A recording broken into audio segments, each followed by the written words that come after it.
Hello, good afternoon, guys. Welcome to MK Crean's Brokerage. My name is Mohammed. In this video, I'm going to talk about the New York Property and Casualty State Supplement. Basically, I'm going to go over the Property and Casualty exam study material. So what I'm going to do is I'm going to go over some of the topics. I'm going to go over page by page, explain to you for those people that are trying to become property and casualty broker, property casualty agent, or as an insurance agent or insurance broker.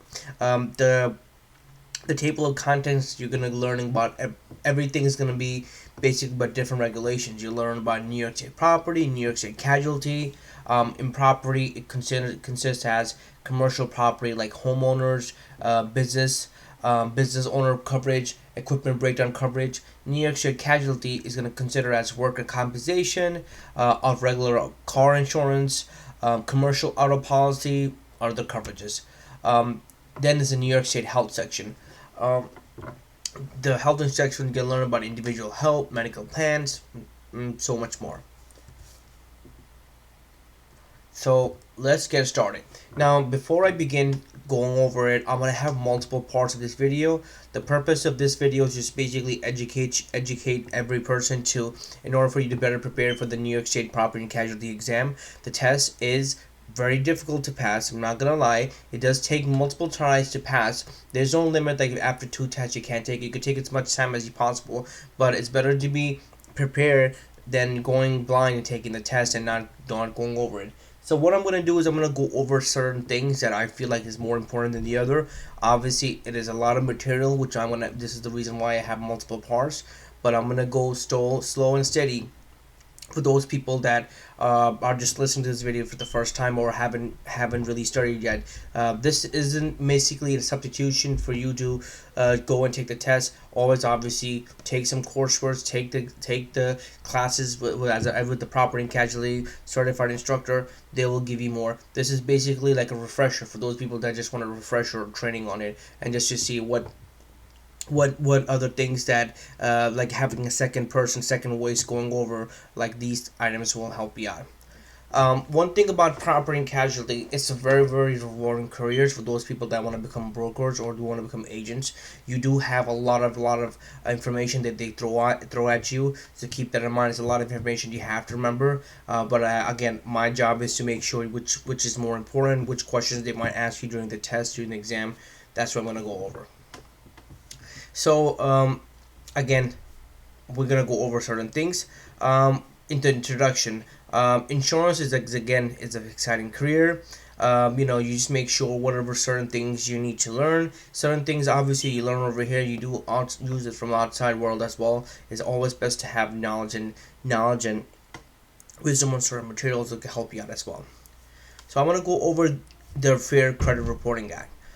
Fair Credit Reporting Act is mandate confidential, fair, and accurate reporting of information of consumers reporting organization as well as organization such as insurance, with use the service reporting organization. Under the Fair Credit Reporting Act, applicants for insurance must be informed if a credit report is needed in order to underwrite a particular line of insurance. What this basically means is simple. A lot of times, let's say for example, if you work with Allstate, if you work for State Farm, I'm going to use those big companies.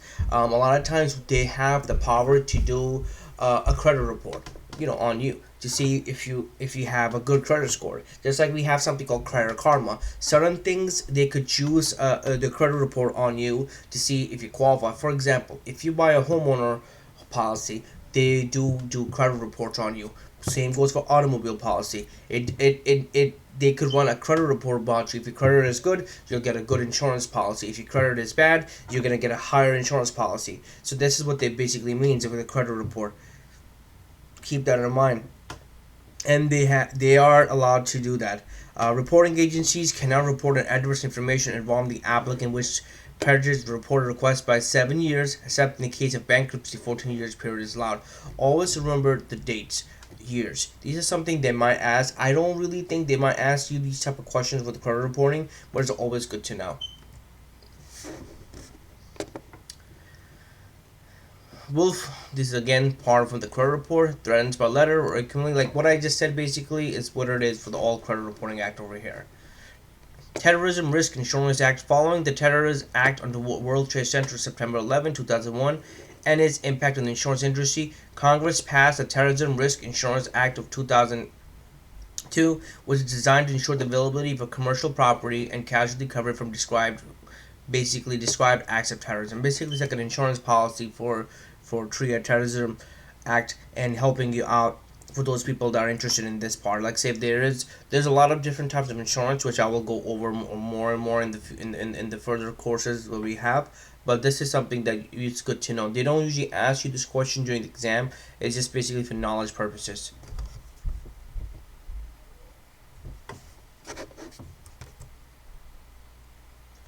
Now, Insurance Information and Privacy Protection Act. The Insurance Information and Privacy Protection Act is modeled legislation developed by the National Association of Insurance Commission for states to supplement with or without revision. This bill requires insurers and the agent to inform insurance prospect in writing to the following information to the time of applicant: the type of information needed, the techniques to acquire the information, source of information, possible receipt of information. Basically, this is the Insurance and Privacy Act. Basically, what it means is they're there to protect your privacy. Obviously, they're not allowed to give our information out to third parties without your consent. Basically, with going all over this is what they have. Fraud. Obviously, fraud is also a big thing in the Insurance Act. This is something I will obviously highlight it, which is good to know. False statements, for any type of land property, fines of imprisonment up to 10 years, 15 years of imprisonment if the last jeopardize the safety and of boundaries of insurance. This is something you should know. Obviously, they do ask you these questions. These years are, for some odd reason, they do ask you about these questions, and these are very, very confusing. I would memorize this, at least memorize it, so you know what type of question they're gonna ask you. Ending with part one again. Terrorism Risk Insurance Act again with the terrorism. Did I repeat this actually? Yes, I did. I'm sorry. This is the same exact thing. So I'm just gonna finish over here with part one. Obviously, it's not a lot of information, but other further parts they will get interesting. The first part is usually a very, very boring type of question they ask you. It's just to get yourself, information. You will learn about homeowner insurance policy. What is a business owner policy? What's a commercial policy? It does get more interesting. This is just basically dry and sturdy questions. They just give you basically definitions in this type of point. And obviously, we'll have more and more questions about the insurance policy and everything.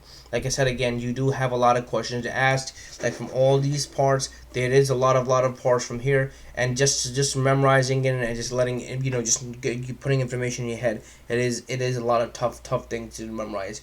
But then again, I'm gonna go over everything step by step. The first part I'm not gonna go over much because the rules and regulations are usually not a lot of. They only ask like 5 to 8 questions from here. The bulk of the exam is this 2 parts: New York property and New York casualty. You do these good parts excellent, you pass exam. This is like 5 to 10 questions. This is like at least 30 to 50 questions from here. 30 to 50 questions at least approximately that I remember so far. Bulk of the questions are from here, but this is just like 5 to 10 questions they'll ask. Obviously, it's like only takes up to 32 pages going around here. They'll ask you majority of the questions. With that being said, thank you again, guys, for watching this short video. Hopefully, you guys enjoyed it. This is just a part 1. If you guys have any other questions, comment, concern about whatever I've read so far, please comment, like, subscribe. I'll try my best on my part to clarify any confusion you guys have or any questions otherwise related to the property and casualty. Thank you again, guys, for watching this video. Hopefully, you guys enjoyed it.